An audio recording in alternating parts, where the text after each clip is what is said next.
Hi, this is Suzanne Wachtel. Welcome back to Living Your Best Life. Today's episode is about it's not your fault.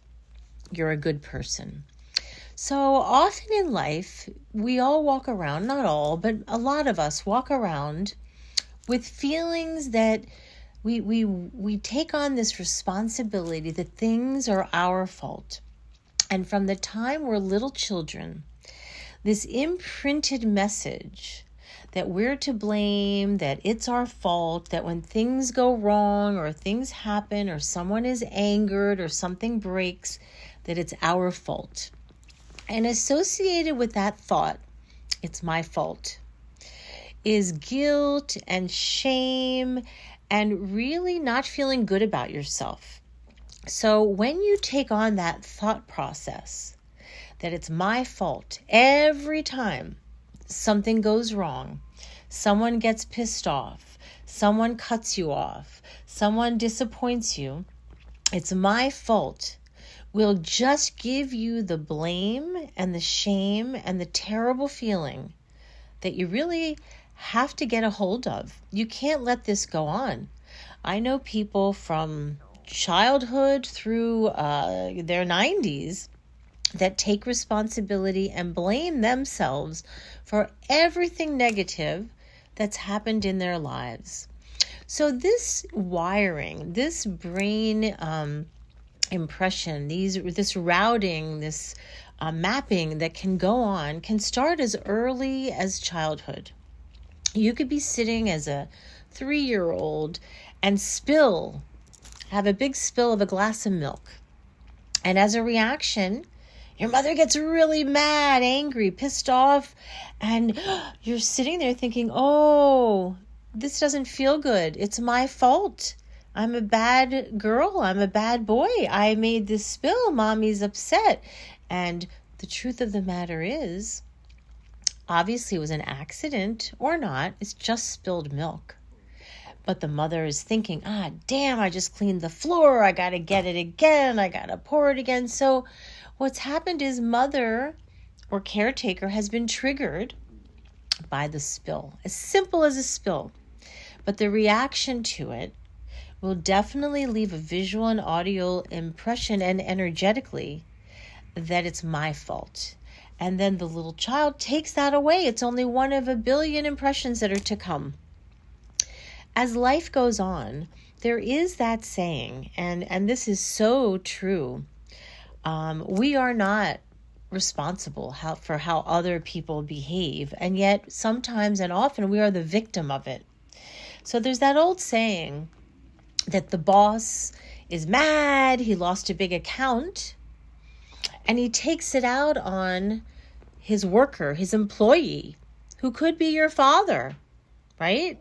And the father is feeling it's his fault. He's been told it's his fault. All that anger is spilled onto, let's just give an example, your father. Now your father's feeling guilty and ashamed and like a loser in a way, hopeless, upset, bad about himself. And then he comes home. And what does he do? He walks in. Maybe the dinner's late, he's hungry, or he trips over a shoe on the floor. And he gets triggered and repeats the behavior. Now he is verbally yelling and screaming at his wife, who did nothing but make dinner and take care of herself all day and possibly went to work and took the children. But now she's getting this transferred anger when he walks in the door. So now she's thinking, oh, damn, it's my fault. I left the shoe there. I didn't make the kids pick up their toys.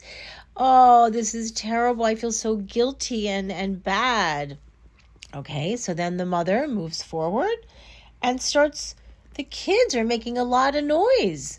And now she's triggered. So now she's screaming at the kids, put your damn toys away, and starts screaming at them and yelling at them. And now suddenly they're feeling that it's their fault that mom's upset, okay? And they're feeling guilty and bad and upset and hurt, right?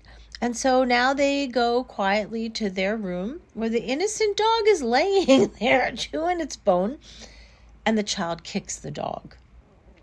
And the dog is like, oh, what did I do? Maybe I'm laying on their spot. The dog's probably thinking, oh, it must be my fault. So as you see, none of these events were anybody's fault. They are just, unfortunately, a mapped and imprinted route in our brains from a very primitive time in our lives, right? When we're young, perhaps you go to school and the teacher yells at you, or you're not good at math.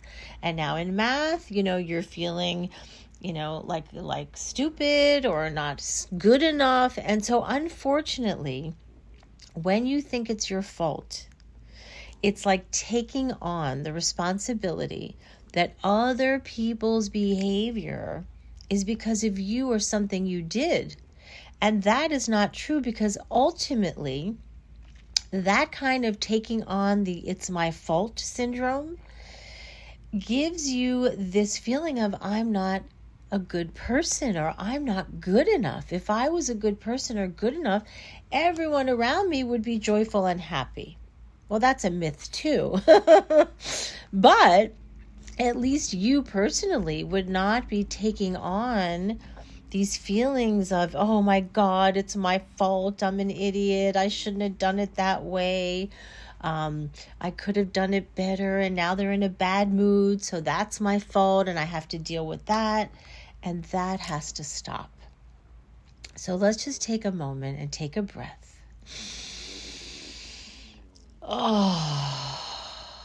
And every time, if you find yourself thinking often, constantly, and then you realize that this has been going on since you're a child, that most things are your fault, I want you to start to press the delete button as soon as that critical thinking sneaks in there, and tell yourself, it's not my fault. I am a good person. He's just has a temper, a mood problem. That person, is having issues in their life. They're taking it out on me. That person is just cranky, perhaps jealous. They're trying to make me feel bad. So once you accept that you want to feel bad, or you want to feel that it's your fault, everybody around you wins, because then they get to almost vomit their anger, their frustration, their resentment, their inadequacies onto you. And now you're sitting there innocently believing it's my fault. I'm a bad person. I deserve this. So I'm going to tell you as of today, hell fucking no, you do not deserve it. You do not deserve to feel badly, or that you're a bad person, or even if you made a mistake. Guess what? Mistakes can be corrected. There can be an apology. You can learn to do it differently. No one has the right to make you feel bad. No situation has the power to make you feel bad about yourself unless you allow it. So as of today, I want you to make a promise to yourself and understand that if something is your fault, hell, you'll take responsibility and you'll do something about it, whether it's apologizing or correcting it, okay? That's what you can do about it, proactively.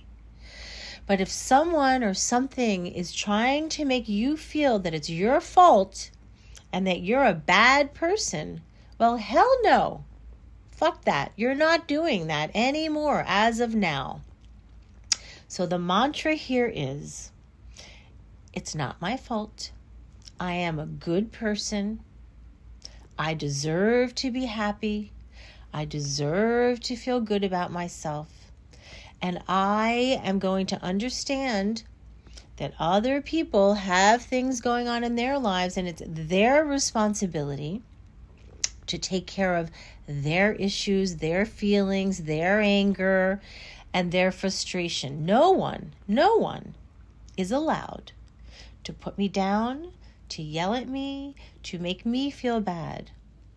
No one. And I will not allow it. So the bottom line here is, it's not your fault. It's not my fault. And when things go wrong, I can analytically, and so can you, think about it. We can look at it honestly.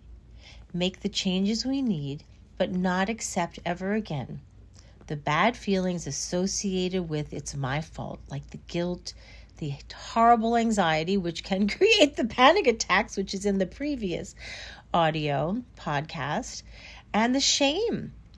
No one deserves to feel those things, especially self-induced. So please, my friends, listen again if you have to. Try to understand that this thinking of it's my fault is done. From now on, I am a good person. I deserve to be happy. Things happen in the world and they're not my fault. Have a beautiful day. I hope this has helped. Bye-bye.